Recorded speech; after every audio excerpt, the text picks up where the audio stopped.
नमस्कार मित्रांनो, good morning. कसं काय? आज चाललो विरारला, रिसॉर्टला चाललो. आज सकाळचे वाजलेले 6:20. मी बघू शकता आजूबाजूला किती धुकं आहे, थंडी आहे. विचार करा, मी हे घातलं आज, रायडिंग शूज पण घातलेले आहेत आणि शर्टच्या वरती जॅकेटसुद्धा घातलेलं आहे. बिकॉज थंडी एवढी आहे की काय सांगू तुम्हाला. मला माहीत नाही तुम्हाला व्हिजिबिलिटी समोरची दिसते की नाही दिसत आहे, पण मला तरी धुकं वगैरे खूप सारं दिसतं. हो, नमस्कार. त्यामुळे बोललो सकाळ सकाळी तुम्हाला थोडं इंट्रो देऊया. स्टार्टिंग बा सूर्य येतच असेल, किती मस्त वाटतं. थंडीच्या टायमात थोडा सूर्य काय होतं, उशिराच येतो, म्हणजे उगवतो उशिरा. बघा आता रोडच्या पण लाईटी आता जस्ट बंद झाल्या. तुम्ही बघू शकता की अजूनसुद्धा जर फ्लॅशलाईट मारली, काय बोलतो, बीम लाईट मारली आपल्या हाय लोवर, तरी लाईट तुम्हाला इझिली दिसत असेल. विचार करा, अजून एवढा अंधार आहे. ऑलमोस्ट 6:20 होत आले. ॲक्च्युली टायमर गाडीचं मी सेट करायला विसरलो थोडा, काल काहीतरी इश्यू झाला, तेव्हा टाईम चेंज झाला. आपले बघू आज एन्जॉय वगैरे करू. बाकी मित्राला भेटणार आहे ठाण्याला. ठीक आहे, मी ब्लॉग नाही काढणार, कारण की मित्रांसोबत मी ब्लॉग वगैरे नाही काढणार, थोडं एन्जॉय करत जाईल. सो मध्ये काय पार्ट वगैरे असेल तर मी नक्की टाकेल. तोपर्यंत टिल देन बाय बाय. पूर्ण काय सुंदर व्ह्यू आहे बघा.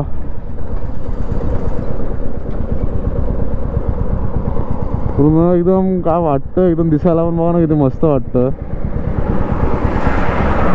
एकदम सुंदर व्ह्यू येतो, एकदम फॉग वगैरे आणि समुद्र एकदम समोरचं पुढचं काय दिसतच नाही की काय आहे की नाही. ते लय भारी वाटतं एकदम बघायला पण. आता ऑलमोस्ट पोचलोय मी. 34 किलोमीटर्स राहिलेले आहेत. 50 मिनिट्स दाखवतात. दोन्ही साईडला बघू शकतो किती धुकं मस्त काय व्ह्यू येतं. I don't take shit, I got no love for the fakeness. If you wanna play tough and wanna hate this, I'll always show up. I don't ever slow up, no I don't take shit. I got no love for the fakeness. If you wanna play tough and wanna hate this, I'll always show up. क्या आप क्या डरे हुए हैं ये बताइए? आप डरे हुए हैं परिवार के साथ? पूरा परिवार डरा हुआ है यार। मौत से किसको डर नहीं लगता? मेरे को जिंदगी में सिर्फ एक ही चीज से डर लगता था, मौत से।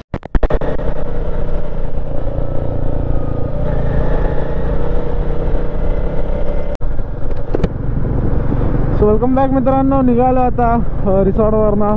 वाजलेले संध्याकाळचे 5:30. दोन्ही साईडला बघू शकता, तिथे मॉर्निंगला जिथून मी शूट केलेला तिथून तिकडचीच व्हिडिओ आहे. दोन्ही साईडला फक्त शेत आहे आणि शेत आहे, दुसरं काहीच नाही. रोडमध्ये एकदम खाली. आपण ट्रकला ऑन देऊ आणि ओव्हरटेक करूया. सो बाकी जर तुम्हाला काही वाटत असतील आपल्या चॅनल रिलेटेड किंवा काही क्वेश्चन्स वगैरे असतील तर मला नक्की शेअर करा. आणि काही कॉन्टेंटसाठी आयडिया वगैरे असेल तर ती पण मला नक्की शेअर करा तुम्ही. मला खूप आवडेल तुमच्या काही सजेशन असतील तर ऐकायला. सो कमेंट करा. आणि जर इन्स्टाला फॉलो केला नसेल तर इन्स्टाला फॉलो करा. वरती इन्स्टा आय डी येईल माझी, @तन्मय शिंदे. फॉलो करून घ्या मित्रांनो. समोर बघा कोणती गाडी आहे, पोर्शे कॅन 0001. नुसता पैसा खर्च केला. काय नुसता पैसा? आमचं त्यांचं गाणं आहे ना, नुसता पैसा नुसता पैसा कशातली गोष्ट आहे. MS01AW 0001 पोर्शे कियान. बेकार खर्च केलेला असेल नंबर प्लेट, बेकार. आधीच ती करोडोत गाडी आहे, तर ते नंबर प्लेट नक्कीच 5-10 लाख रुपयाची नंबर प्लेट आहे, गॅरंटेड. आणि MS01 मध्ये तर 0001 तेवढ्याला महाग भेटतो 5 ते 10 लाख रुपयात. बघा काय मोठी गाडी, मोठी लोक. बरं ते पण त्यांची स्वप्न पूर्ण करतात. काय माहिती प्रत्येक गोष्टीत वाईटवाली मोनी असेल की नाही माहीत नाही, डोंट नो. हे बघा छपरी, हेल्मेट नाही घालायचं, काय नाही घालायचं, चुकीच्या लेनमधनं चालायचं. लोक कधी सुधारणार ना देवालाच माहीत. किती व्हिडिओ बनवले तरी काय उपयोग नाहीत. तिकडे आहेत बऱ्यापैकी रोड, ठीक आहेत, चांगले वाटत आहेत. Mumbai central 11 kilometre. आपल्याला फ्लायओव्हर आय थिंक सो नाही घ्यायचं, खालतून जावं लागेल, कारण की 310 मीटरवरनं लेफ्ट दाखवतं, खालतूनच जावं लागेल आपल्याला. तरी पण बऱ्यापैकी मुंबईमध्ये लोक हेल्मेट घालतात. आमच्या साईडला तर नाही. हा बघा नमुने घेतले बघा, नमुने. वा, हेल्मेट घातलं पण 3 सीट आहे. काय उपयोग आहे त्या गोष्टीचा? गाडी बंद पडली. आय थिंक सो चेन वगैरे तुटली असावी. Dragon ball drama. बरं यार, मुंबईला स्क्रीन वगैरे लावलेले आहेत. सिग्नल लागला आता थांबायला लागणार. One day later.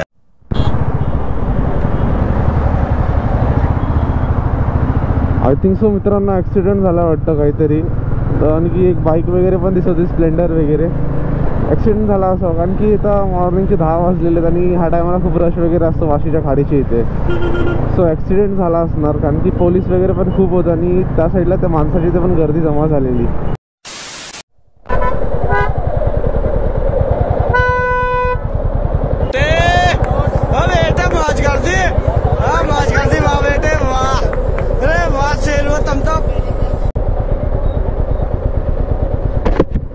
मित्रांनो आता जस्ट ॲक्सिडेंट झालेला आहे मला असं वाटतं. आप जो बोल रहे हो बहस के लिए सुनने के लिए अच्छा है लेकिन प्रैक्टिकल नहीं है. आणि तिन्ही कारांनी ठोकले एकमेकांना, 3 कारने ठोकले टोटली आणि त्या पाठच्या कारची तर पूर्णपणे एअरबॅग ओपन झाली आहे.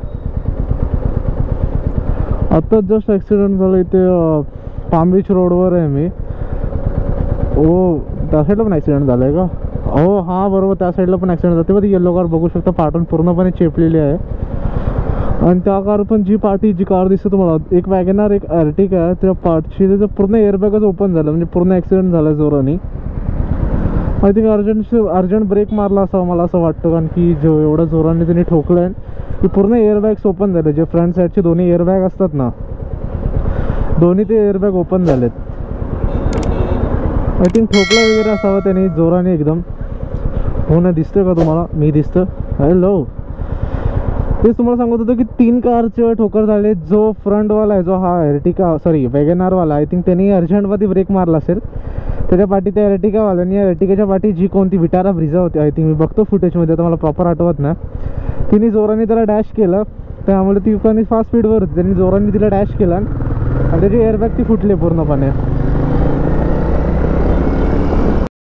यही नहीं अभी और सुनिए. आणि तुम्ही बघितलं असेल कारण की सिक्वेन्समध्ये गाड्या आपटलेल्या. एक पहिली होती ती वॅगनार होती, ह्या साईडला वॅगनार होती, त्या पार्टी एर्टिगा आणि एर्टिगाच्या पार्टी काहीतरी Vitara Brezza I think so कोणती तरी होती. आणि जो फर्स्टवाला जो वॅगनारवाला होता त्यांनी अर्जंटली ब्रेक मारला असेल. त्याच्या पाठी एर्टिगा आणि एर्टिगाची पाठी जी ब्रिझा होती ती फास्ट स्पीडमध्ये होती कारण की तिचे एअरबॅग्स, दोन्ही एअरबॅग्स ओपन झालेल्या फ्रंट साईडच्या. तुम्हाला फुटेजमध्ये मला आपण ह्या साईडला तुम्हाला फुटेजमध्ये दाखवतो त्याची दोन्ही एअरबॅगच्या फ्रंट साईडचे जे दोन्ही एअरबॅग्स दोन्ही ओपन झालेल्या. खूप मेजर ॲक्सिडेंट झाला इथे तो.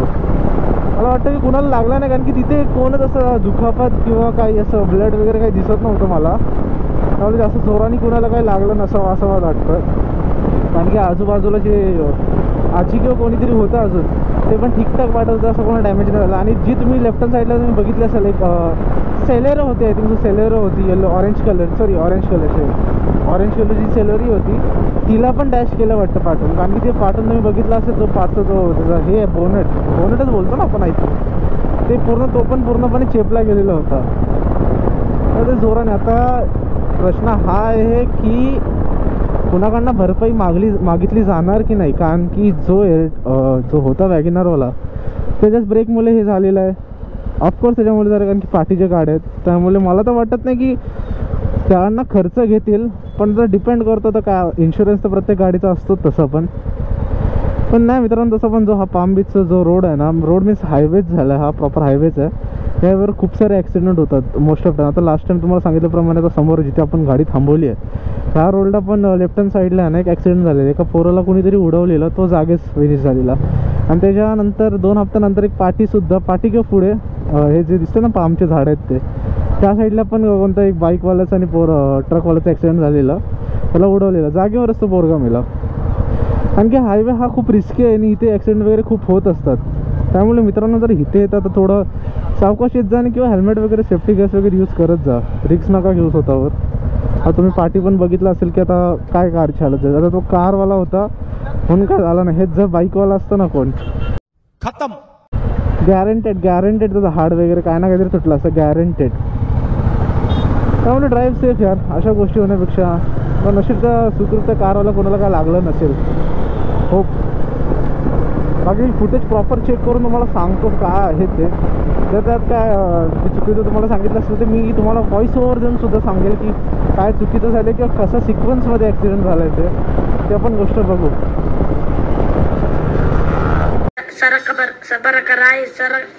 Sir whatever Please, sir, I want to reach 1 million.